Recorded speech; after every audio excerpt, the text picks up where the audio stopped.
You're most welcome back, and this is SMART24 TV, and you're watching The Point. My name is Anthony Sebale. You remember you can catch the conversation on our Twitter at SMART24 TV.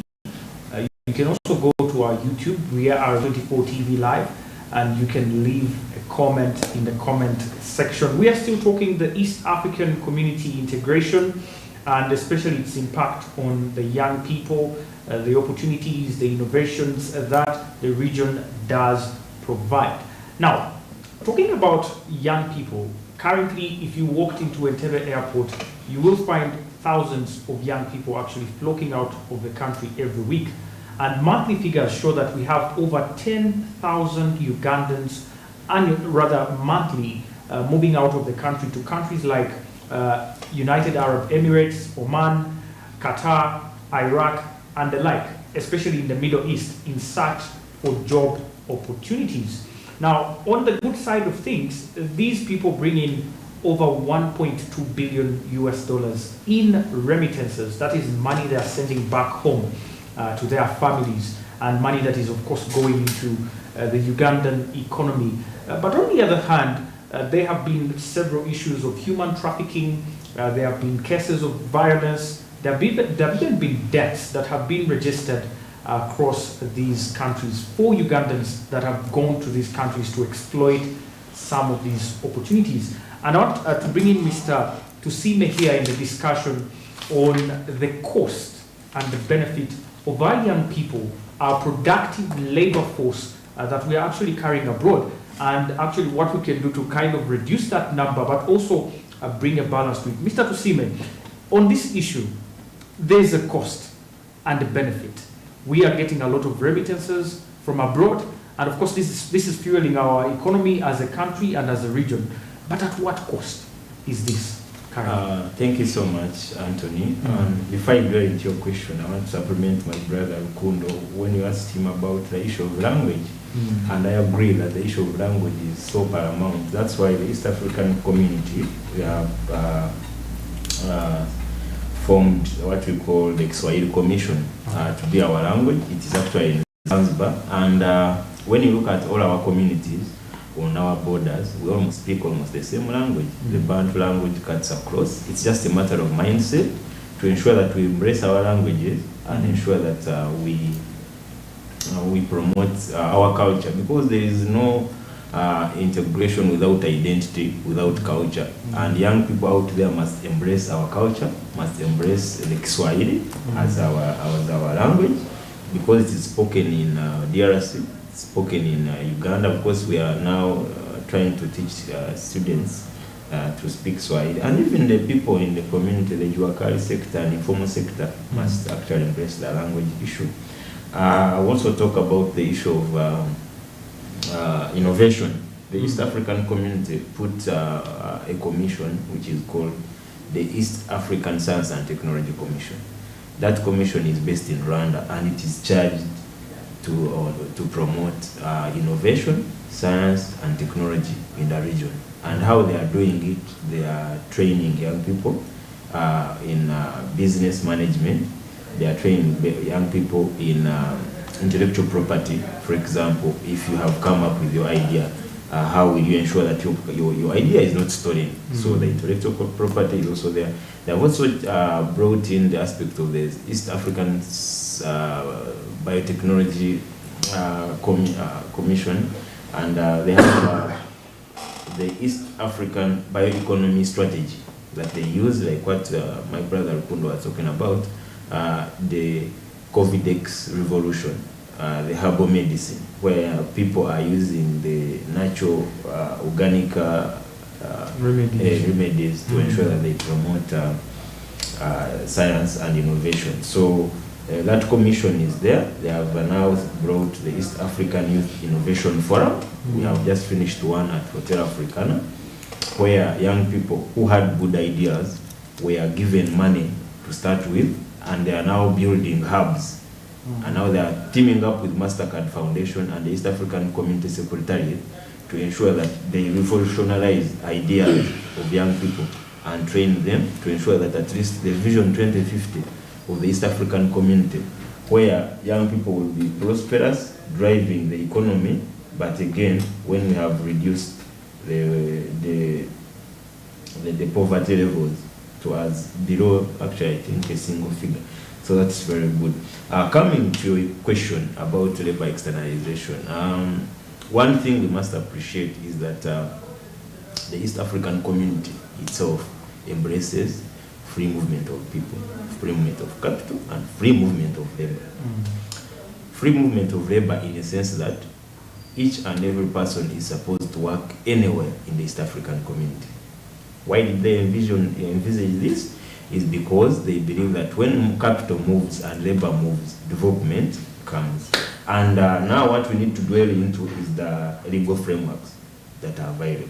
Because now what we're talking about is protection of the labor migrants. How are we doing it? Because in my opinion, a labor externalization is so good. It's the best, but now the issue is about legal frameworks and the protection of the migrants. In East African community, workers are given work permits. And when you're going to work in another partner state, there are modalities. There are labor laws that are stipulated by the East African community, a labor strategy, that labor migration strategy, that if I'm if I'm Anthony from Kinshasa, and I want to come and work in Kampala, I need a work permit, for example. Though the work permits are being phased out to ensure that the people are working well. And now, when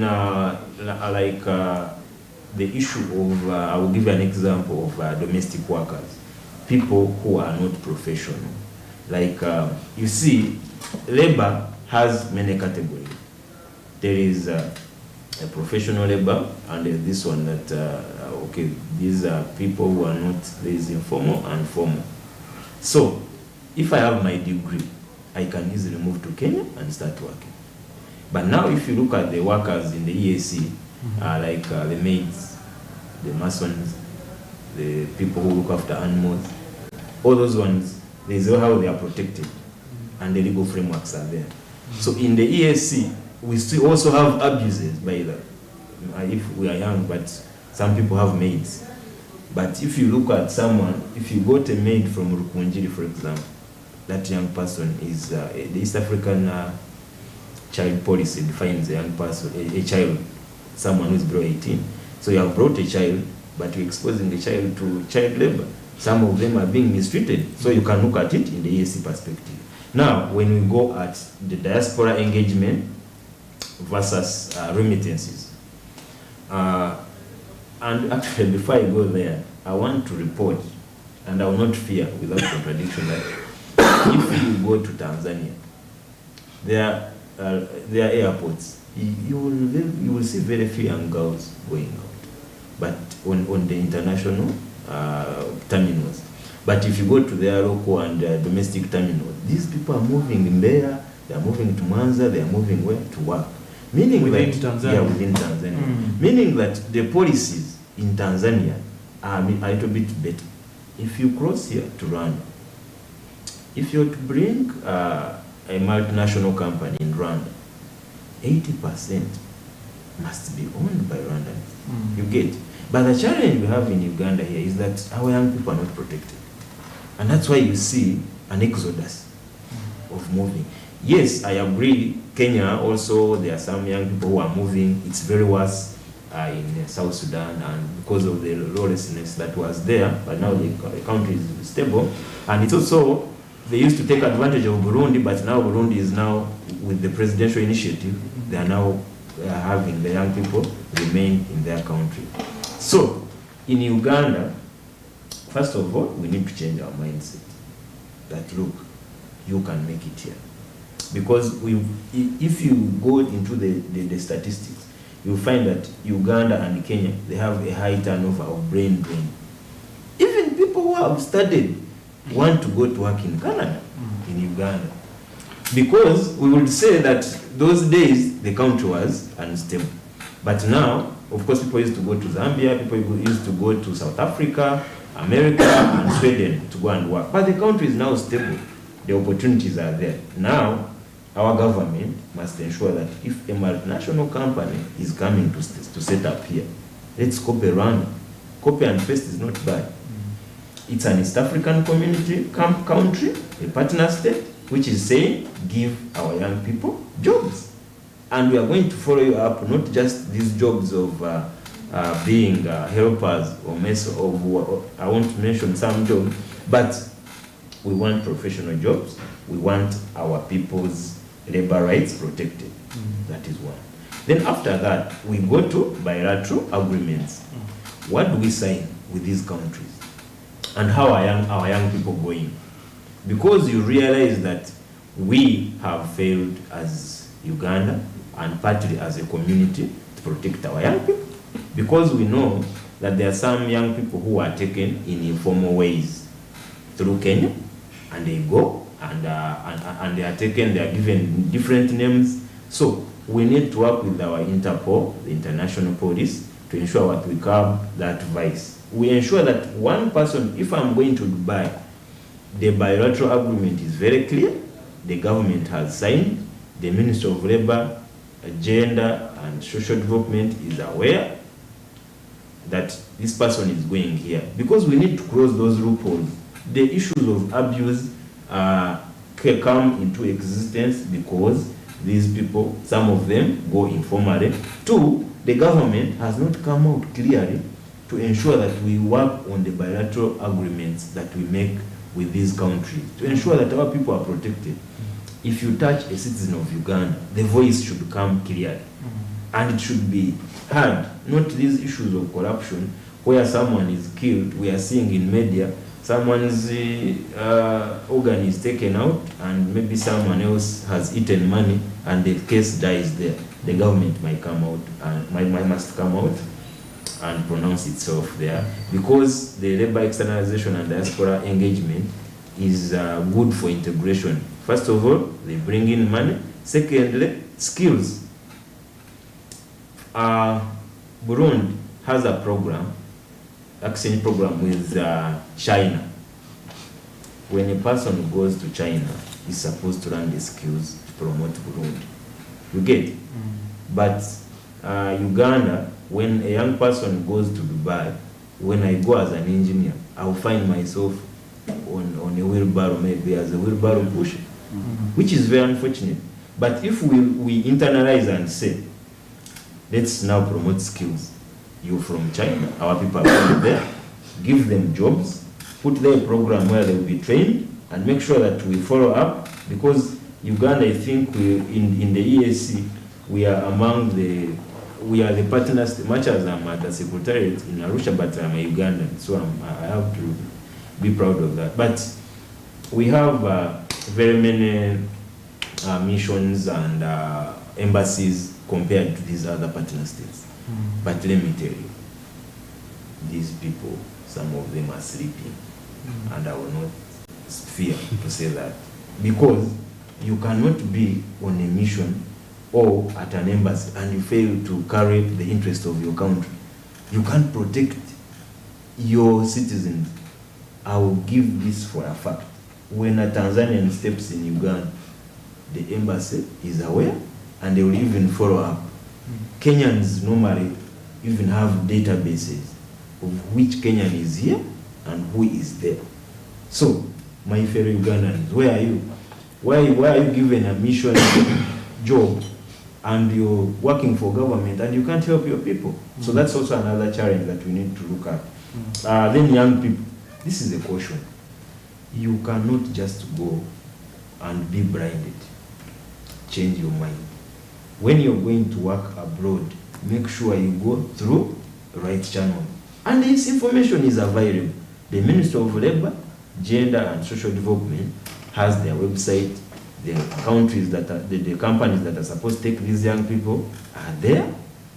You can make it here if you do innovation and you because the life we fear here that we hustle, these guys suffer more the other side. And you were saying the cost. The cost on individuals, where I am now talking about youth, is so huge on them that they suffer more consequences when they are out there than when they are here. Yeah. So before you leave, make sure you do due diligence, because all these protocols are there, all these frameworks are there. If you can't be protected by your government, make sure you protect yourself. Yes, thank you very much, Mr. Tusime. I want to come to you, Mr. Rukundo, very quickly as we wind up this one here. The East African Youth Network has a segment for protecting young people against, first of all, human trafficking, the abuse of their rights at work and exploitation. In this line, what has the Youth Network done to ensure some of these oppressive actions actually come to an end? Okay, thank you so much. Of course, as a network, we have had several engagements now with young people, especially actually in explaining to them what trafficking is, because some of these things, for us, we look at them as normal things, but in actual sense, they are not. Because if you are taken on a promise, and that promise is not fulfilled, it is qualified. It is you qualify to be a victim of trafficking, because what you agreed with this company, it is not what is happening. So you were taken in that kind of sense. So one is what we have done is basically to sensitize our people, young people, to tell them that all these are forms of trafficking and you shouldn't fall for that. But at the end of the day, the challenge is that even those who are being trafficked, some of them are willing to be trafficked, which is very unfortunate.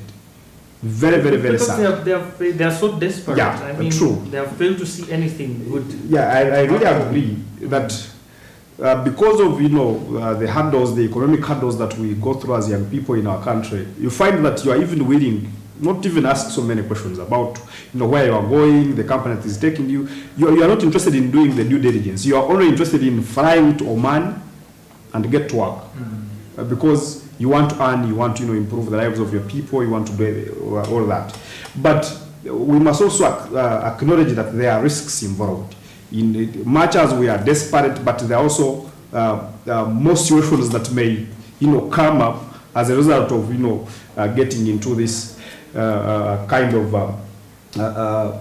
But for me, I think first of all, as a country, we need to really do much in terms of helping our people, protecting our people. Much as we have somehow not done much in terms of providing employment so that these people can stay here, but also now that they have decided to go, why don't we protect them? Why don't we protect them wherever they are going? Because we have had these discussions, and for you, what you look at as a right, what you deserve in the country you are going, they don't respect that. Because we are having stories of these young people who were actually returned, and you reach there, they confiscate your phone, and for them, by the way, it is normal. Because when you look at the aspect of human rights, there are some countries that really don't appreciate some of those things as don't qualify some of those things as rights for humans. For them, they look at you as a worker, and their roles actually are so comfortable with that. So for us, what we are pushing again is that one, for us to move to any country, Uganda must have those bilateral agreements with this particular country on how we want to move forward with the people that are coming from Uganda to your country. Secondly, what I strongly disagree with is how do we as a country pride ourselves in sending people to go and do domestic work? How do we pride ourselves as a country in really externalizing houseworkers, who have maids all over going over, and as a country we are getting money from these people. So if we are to externalize labor, which I actually have no problem with, let it be skilled labor, so that the skilled labor that has really moved from Uganda to any other country, they are involved in work, in professional work, so they gain experience, which we believe that at some point they will return back here and actually invest the knowledge that they have picked from those countries and develop their own countries. But we can't really send maids to Oman. When they return, what would they add in our economy? There is really nothing. Because, so as a country, we need also to be very strict. So we shouldn't only be going for the money, but for the skill. For the skill, exactly. And I am very glad actually today I looked at the order paper of Parliament, and there is actually a proposal actually halt all the activities of the companies that are exporting people, that are externalizing labor. I think it will be discussed, I think, when, I don't know whether tomorrow, but I saw it somewhere today. So, and I really welcomed it, because we need to sanitize this particular kind of, labor externalization activity. We need to say, if we are sending people to Oman, if you are sending people to, Dubai, these are engineers who are going to work on the stadiums for the World Cup. When they return, they will have to help us in Nambo and Nachivu also build a stadium. But we can't really keep sending young girls going there. We put them at the risk of, having the organs extracted, and at the end of the day, find we are all stuck. Even these ministers also hear these stories and they get shocked. They are like, but you are the people manning these, government agencies and ministries. Why don't you work on these legal frameworks so that we have our people protected? They are not exposed to such a kind of, inhuman activities of, depriving them of their dignity and also extracting organs from them, which is really very, very, very sad for us as a country. So we need really to do much as a country in trying to protect our people, regardless of the remittances we get, but there is nothing that really defeats us as a country as priding ourselves in really sending maids to those countries. No, yeah. Thank you so much, Mr. Okundo. We're going to take our last commercial break and return with our final segment. The discussion is really on social media, and there are some questions and concerns. But when we return, we want to talk specifically about the different incentives that governments of East Africa have put in place for us to actually be able to trade, to be able to actually move our grades, actually move our goods rather, and also our education systems, how they have been integrated, in that you can find students in Kenya coming here to study or on exchange programs, and all these other things that are in place, and how we can actually explore some of them. We're still talking East African integration and youth innovation and the different opportunities in the sector. And I am with Mr. Jack Tusime as well as Mr. Okundo Paul from the East African Youth Network. We are returning after this short commercial break. Stay with us.